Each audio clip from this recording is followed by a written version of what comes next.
Okay, so we're going to continue with chapter 3 here in just a little bit. I wanted to come on with my face and not just the document camera here to remind you to make sure you are paying attention to the assignments that are due, make sure you're staying up to date on the homework assignments, make sure you're getting quizzes done when those come up in the sequence, make sure you get those checks for understanding, those true-false quizzes done as well. Okay, so look through D2L, look through the syllabus, make sure you're staying on top of all those due dates. Okay, don't just watch the videos and do the homework. That homework is only one component. Now, it's a big component, and it's an important component. It gives you lots of practice, lots of chances to earn a lot of points and improve your score going forward. Okay, so just make sure you're carefully monitoring that you're getting all these sections done and all the quizzes and checks for understanding as we come to those. Okay, so we're going to jump into 3.2 now. And in 3.2, we look at properties of determinants. Okay, properties of determinants. So we introduced the idea of a determinant back in chapter 2. We talked about a 2 by 2. We talked about how it applies to invertible matrices. Okay, we expanded that definition. We got some new definitions with cofactors, different ways to compute determinants for larger matrices. We talked about using the extended columns, and we have several methods we can use. Okay. We also touched on some properties right at the end of 3.1, where we talked about what happens with row operations, okay? And so normally I like to write it out in the video so that I don't talk too fast. But these three, since we already touched on them before, write them out a little more formally here in chapter 2, and I'll just put them up here and talk through them. So our first theorem, right, for 3.2, A is a square matrix. So if you do a multiple of one row of A is added to another row to produce a matrix B. So we did a replacement operation. When you do replacement row operations, the determinant is preserved. So the determinant of the new matrix B is equal to the determinant of the old matrix A. Okay? So that was replacement, keeps the determinant the same. B then, if two rows are interchanged to produce B, then the determinant of B is negative the determinant of A. So if you do an interchange operation, that means you make the determinant negative. Okay. For C then, if one row of A is multiplied by K to produce B, then the determinant of B is equal to K times the old determinant of A. Okay. So we talked about those right at the end of 3.1. They give the more formal definitions here in 3.2. So just presenting those for you. That's why I didn't want to write them down separately. Okay. So we want to think about how we can apply that, because we also have another theorem from 3.1 that tells us if I have a triangular matrix, I can just multiply the numbers on the diagonal, okay? So let's take a look at a matrix A here. A matrix A is 1, negative 4, 2, negative 2, 8, negative 9, and negative 1, 7, 0, okay? So in order to find the determinant of this, I could do any of my other methods, right? I could go diagonals here. I could take a cofactor, probably a cofactor of the bottom row since it has a 0 in it. Okay. Then I could go and I can do a row operation here. So I'm going to do 2 copies of row 1 plus row 2 replaces row 2. Then I'm going to do row 1 plus row 3 replaces row 3. Okay, I'm going to do both those row operations here at once. So 2 times 1 is 2 plus a negative 2. So row 1 is unchanged. My new row is going to be 0, 0. 2 times 2 is 4, and 4 minus 9 is negative 5. Okay, 1 and negative 1 is going to be 0. Negative 4 and 7 is 3. And then 2 and 0 is 2. Okay, now I'm not quite triangular because I still got a number down here, but I could switch these two rows 2 and row 3. Now once I switch rows 2 and row 3, row 1 is going to be unchanged.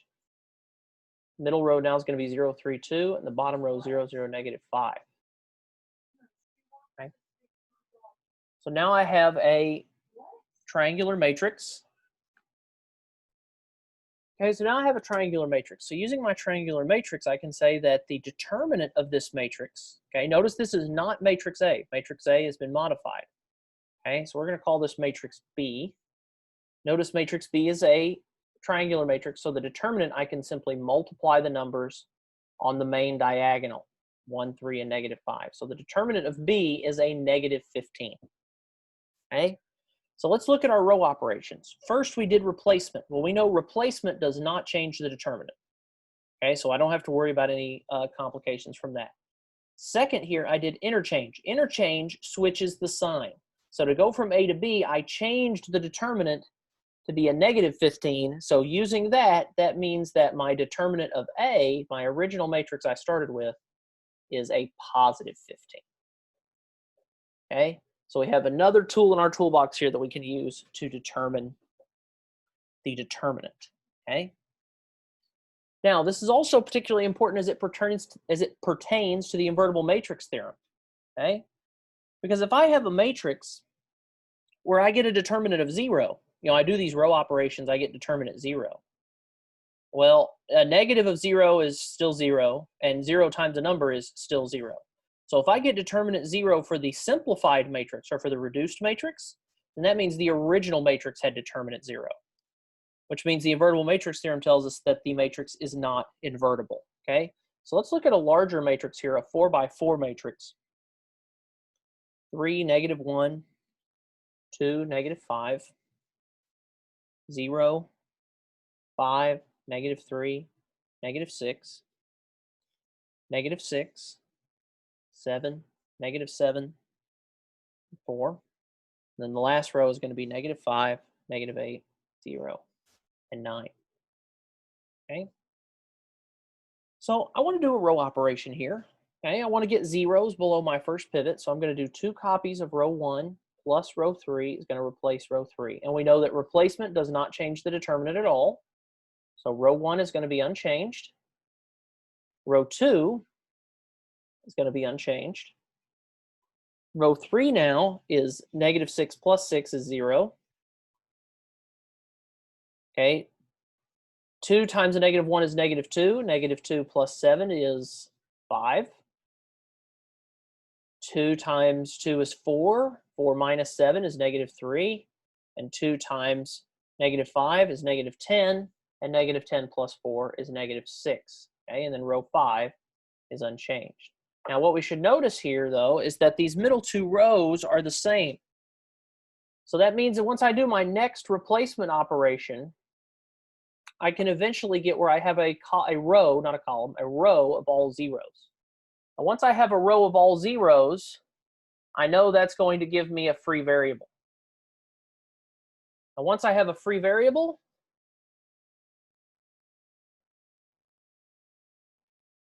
that means I have dependent columns. Okay, think about your invertible matrix theorem. It all fits together.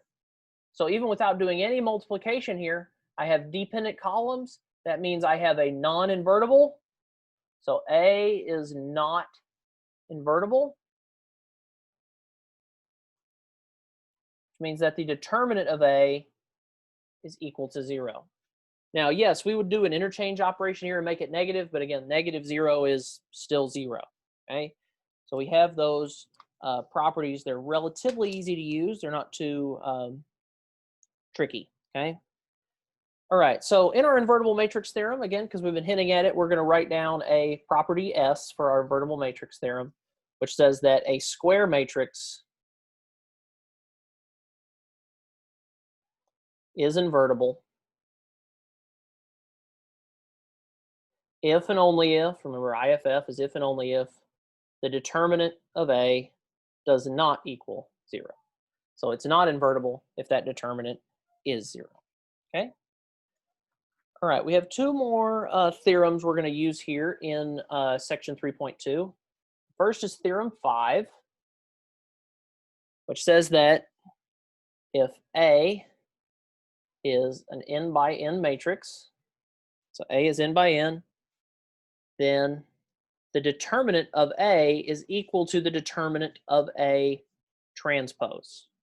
Okay, so think about the transpose switches the rows and columns. Think about how we did cofactors. We said we could go down any column or any row, okay, to do the cofactor expansion. So when I do that cofactor expansion, that's going to leave me with exactly the same matrix. I can just go down the column that was a row before or the row that was a column before. So the determinant of A is equal to the determinant of A transpose. Remember, transpose is switching the rows and columns. Okay, then we're also going to have a theorem 6, which says if A and B are n by n, then the determinant of their product, so the determinant of AB, the matrix, so multiply the two matrices first and take the determinant, is equal to the product of the determinants. Okay, and so this also has implications for invertibility, right? Because if one of these has determinant 0, then the product has determinant 0. And if the product has determinant 0, then we know we do not have an invertible matrix. So we are not invertible. Okay, so theorem 5 and theorem 6 give us those properties. Okay, now we have some consequences that happen here. So let's take a look. So let's look at the matrix A to the k power. So I have A is n by n. I'm raising it to the k power. So remember what that means for matrices. That means I'm multiplying A by itself k times. Okay, multiplying A by itself k times. Now, as I do that, we know then that the determinant of AK, A to the k, based on theorem 6, then must be equal to the determinant of A times the determinant of A times the determinant of A, also k times. Okay, and so if I have k copies of the same thing, then I can merely raise that number to that power. Okay, so if the determinant of A is equal to 4, then the determinant of A to the 4th power, the determinant of A to the 4th power would be 4 to the 4th. Okay, 16 times 16 is going to be 256.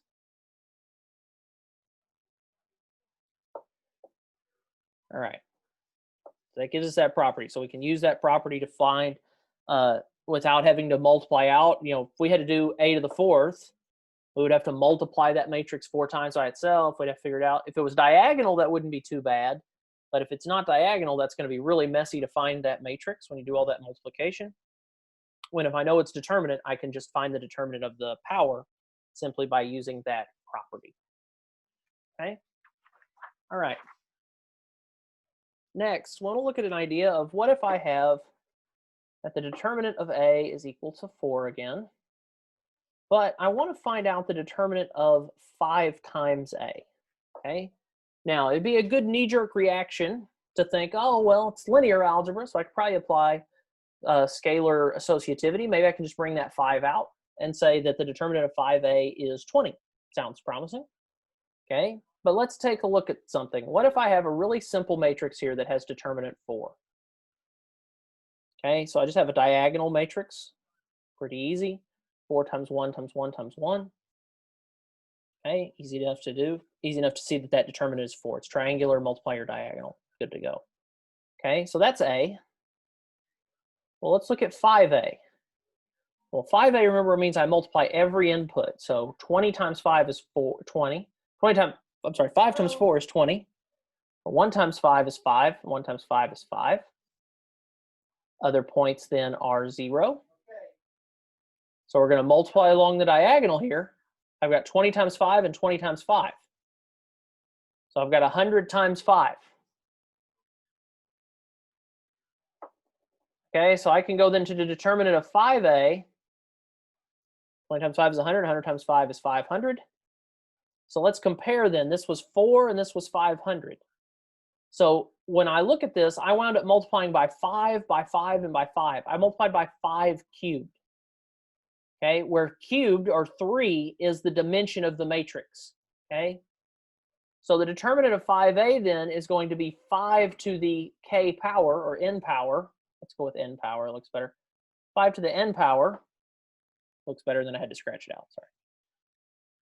Times the determinant of A. So in this case, it was 5 to the 3rd because I had a 3 by 3 matrix. Okay, so let's look at another one. If A is 4 by 4, and the determinant of A is equal to -3, then the determinant of 6 times a, okay, so I have, would be 6 to the n power times the determinant of a. Okay, where n is my dimension, which in this case is 4. So this would be 6 to the 4th, and the determinant of a we said was -3. Okay, now 6 to the 4th power is 1296. I get 1296 times the -3. So I get a final answer of -3888. Okay.